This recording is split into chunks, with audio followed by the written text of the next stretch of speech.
সবাইকে স্বাগত দীপ্ত সন্ধ্যার সংবাদে। সাথে রয়েছে দোলা ডলরেস। শুরুতেই জানাবো সংবাদ শিরোনাম। সাংবাদিক সাগররুনি হত্যা মামলার তদন্ত শেষ করতে আরও 6 মাস সময় দিল হাইকোর্ট।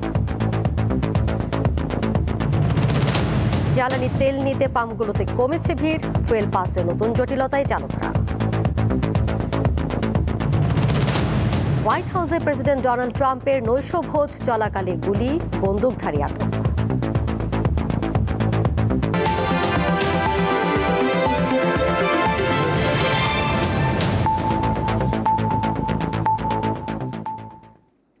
বছরেও রহস্য উদ্ঘাটিত না হওয়া আলোচিত সাংবাদিক দম্পতি সাগররুনি হত্যা মামলার তদন্ত শেষ করতে আরও 6 মাস সময় দিয়েছে হাইকোর্ট।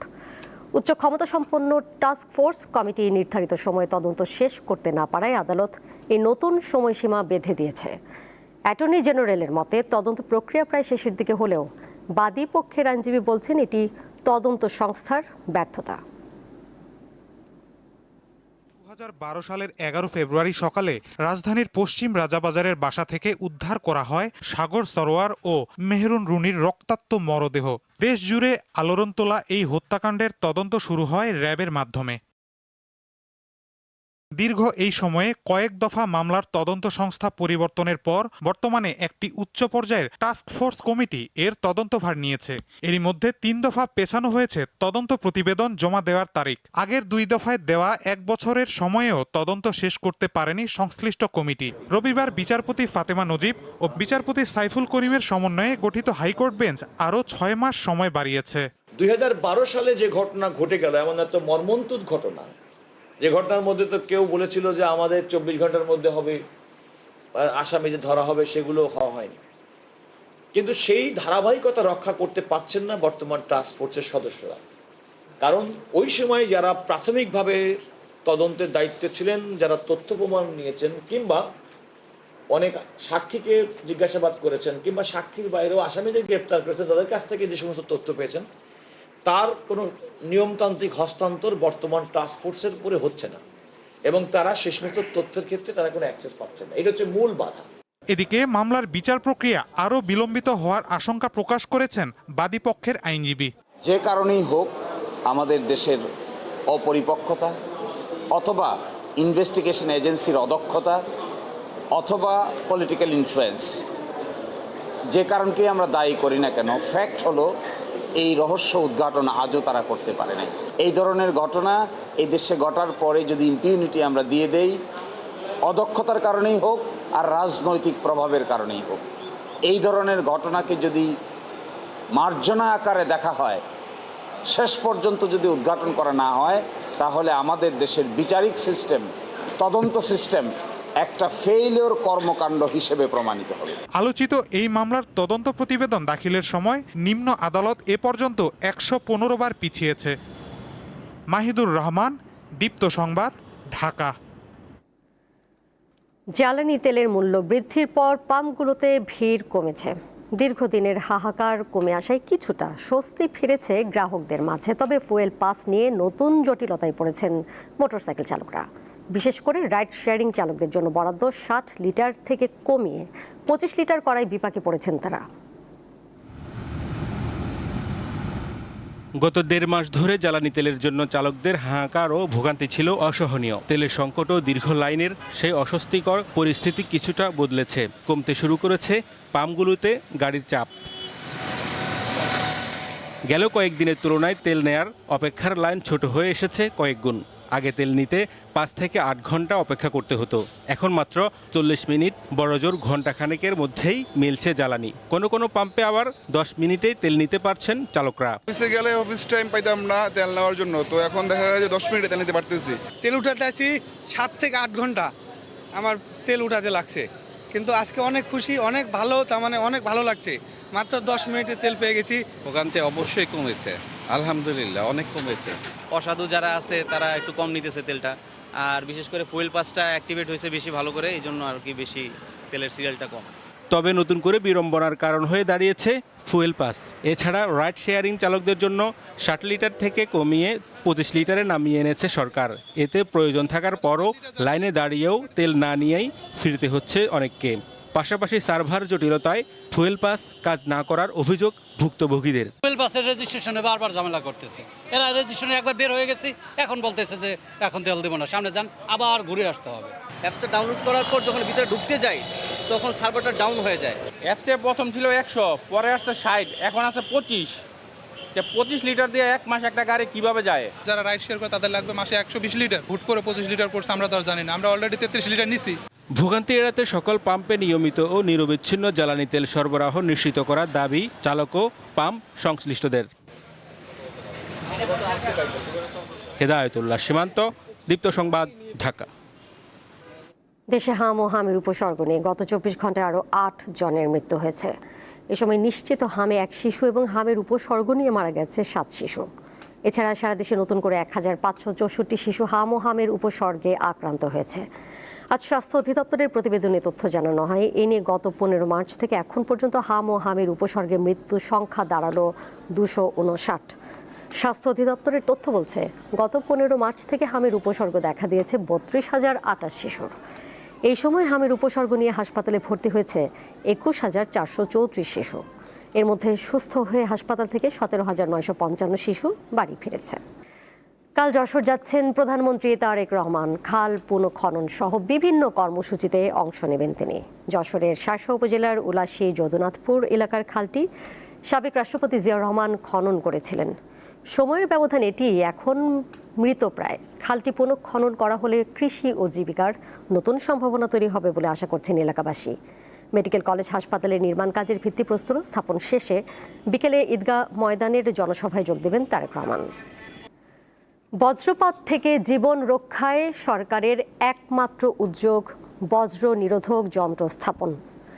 মাত্র 15 জেলায় এই প্রযুক্তি স্থাপন করা হলেও তা তেমন কাজে আসছে না। নেই আগাম সতর্কবার্তার প্রযুক্তি। বিশেষজ্ঞরা বলছেন, বজ্র নিরোধক যন্ত্র সঠিক জায়গা ও উপযুক্ত নকশা অনুযায়ী স্থাপন করতে হবে। জি ভাই, গত শনিবারে সুনামগঞ্জে বেশ কয়েকজন মানুষ বজ্রপাতে মারা গেছে। তো বজ্রপাত হলে আপনারা আগাম কোনো বার্তা পান কিনা হাওরে যখন কাজ করেন? বজ্রপাত হলে আমরা আগাম কোনো বার্তা পাই না। আর অনেক বড় হাওরের মধ্যে আমরা ধান কাটা গেলে বার্তা পাইলেও আমাদের কিছু করার নাই। কৃষক সাইজুদ্দিন জানাচ্ছিলেন, মাঠে কাজ করার সময় বজ্রপাতের আতঙ্কের কথা। এই আতঙ্ক বেড়ে যাওয়ার কারণ আগাম সতর্ক বার্তা না পাওয়া। দেশে মোট বজ্রপাতের শতকরা 70% এপ্রিল থেকে জুন মাসে হয়ে থাকে, আর ক্ষতিগ্রস্ত অঞ্চলের তালিকায় শীর্ষে হাওড়া অঞ্চল। এই সময়ে জীবনের ঝুঁকি নিয়ে কৃষকরা শস্য ঘরে তোলার কাজে ব্যস্ত থাকেন।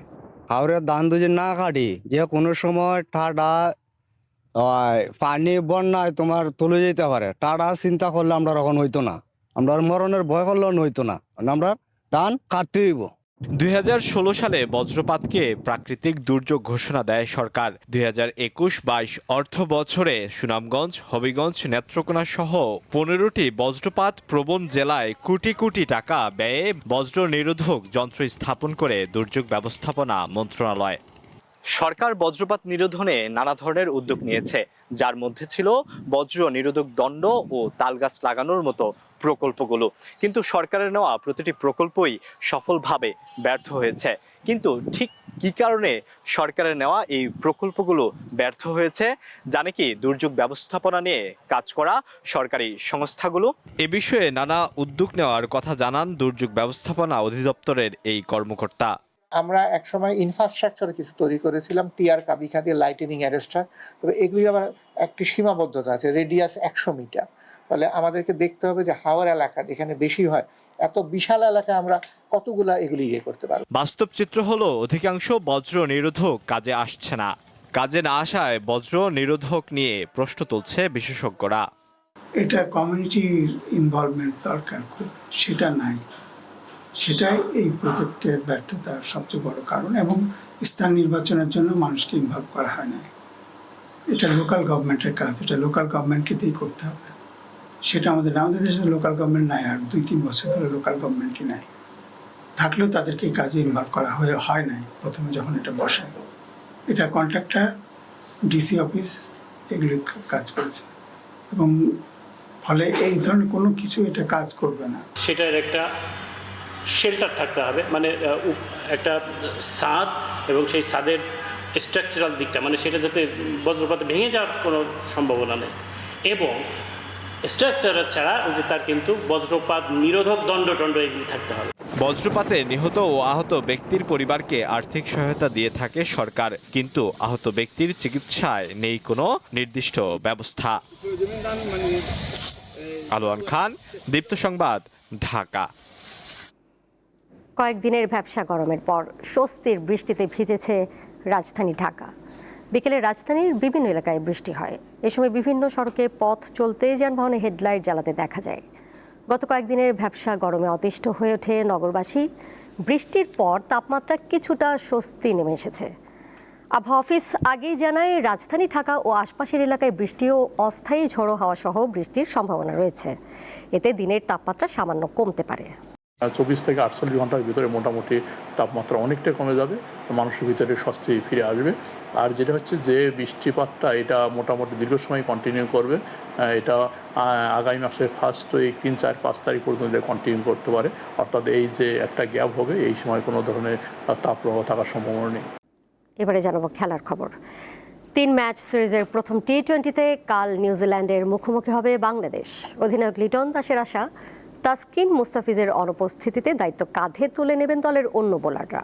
অপরদিকে কিউবি অধিনায়ক টম লাথামের বিশ্বাস জয় দিয়ে সিরিজ শুরু করবে তার দল। চট্টগ্রামে ম্যাচ শুরু হবে দুপুর 2টায়। নিউজিল্যান্ডের বিপক্ষে ওয়ানডে সিরিজ জয়ের পর বাংলাদেশের লক্ষ্য এবার টি-20। ছোট ফরম্যাটের বিশ্বকাপের পর এবারই প্রথম কোনো টি-20 ম্যাচ খেলতে যাচ্ছে বাংলাদেশ দল, তাই একটু বাড়তি সতর্কতা টাইগার শিবিরে। 2028-এর যে আমাদের মেন যে গোল ওয়ার্ল্ড কাপ, সেটা তো আমরা জানি যে এশিয়াতে না, সো ওইভাবে চিন্তা ভাবনা করব। আর ডেফিনেটলি যেহেতু আমাদের একটা বন্ডিং হয়েছিল খুবই ভালো, লাস্ট ওয়ার্ল্ড কাপের প্রিপারেশনটাও খুব ভালো ছিল, তো চেষ্টা করব ওখান থেকে যেন এই টিমটাকে ভালো করে ধরে রাখা যায়। দুই অভিজ্ঞ পেসার তাসকিন আহমেদ ও মোস্তাফিজুর রহমান নেই দলে। ভবিষ্যতের ভাবনা থেকেই তাদের জায়গায় সুযোগ পেয়েছেন দুই নতুন মুখ, আব্দুল গাফফার ও রিপন মণ্ডল। তারা বাংলাদেশের জন্য বিগ অ্যাসেট, তো আমি চাই না যে তারা কন্টিনিউ ক্রিকেট খেলে ইনজুরি হয়ে ফিনিশ হয়ে যাক, কারণ সামনে জানেন আমাদের ওয়ানডে ফর্মেটে অনেক গেম আছে, টেস্টও আছে। তো এদিক দিয়ে চিন্তা করে আমরা কিছু কিছু জিনিসের চেঞ্জ করার শুরু করেছি। যেহেতু ওয়ার্ল্ড কাপ অনেক দেরি, সো স্টিল এনাফ টাইম যে প্লেয়ারগুলোকে গ্রো আপ করার জন্য সময়, মানে ম্যাচ খেলানোর একটা ভালো সুযোগ এই মুহূর্তে। এদিকে নিউজিল্যান্ড খেলবে একেবারে নতুন একটি দল নিয়ে, যে দল নিয়ে টি-20 বিশ্বকাপে দ্বিতীয় সেরা হয়েছে তারা। সেই দলের কেবল সৌদি আছেন বাংলাদেশের বিপক্ষে। এছাড়া বাকিদের মধ্যে অধিনায়ক টম লাথামের অভিজ্ঞতাই শুধু বলার মতো, তবু জয়ের আশা অধিনায়কের কণ্ঠে। আমাদের অনেকে এখন বিশ্বের বিভিন্ন দেশে খেলছে, সবাই টি-20 পছন্দ করে। এই ফরম্যাটে বেশ অভিজ্ঞ তারা, এই সিরিজে ভালো করতেও ছেলেরা মুখিয়ে আছে। ওয়ানডের মতো টি-20তেও খেলা হবে দিনের আলোতে, তাই উভয় দলই রবিবার অনুশীলন করে দুপুরের তপ্ত রোদে। এর মাঝেই হয় ট্রফি উন্মোচন। পারভেজ খোকন, দীপ্ত স্পোর্টস। সন্ধ্যার সংবাদ শেষ করার আগে শিরোনামগুলো জানিয়ে দিব আরও একবার। সাংবাদিক সাগররুনি হত্যা মামলার তদন্ত শেষ করতে আরও 6 মাস সময় দিল হাইকোর্ট। জ্বালানি তেল নিতে পাম্পগুলোতে কমেছে ভিড়, ফুয়েল পাসে নতুন জটিলতায় চালকরা। হোয়াইট হাউসে প্রেসিডেন্ট ডোনাল্ড ট্রাম্পের নৈশভোজ চলাকালে গুলি, বন্দুকধারী আটক।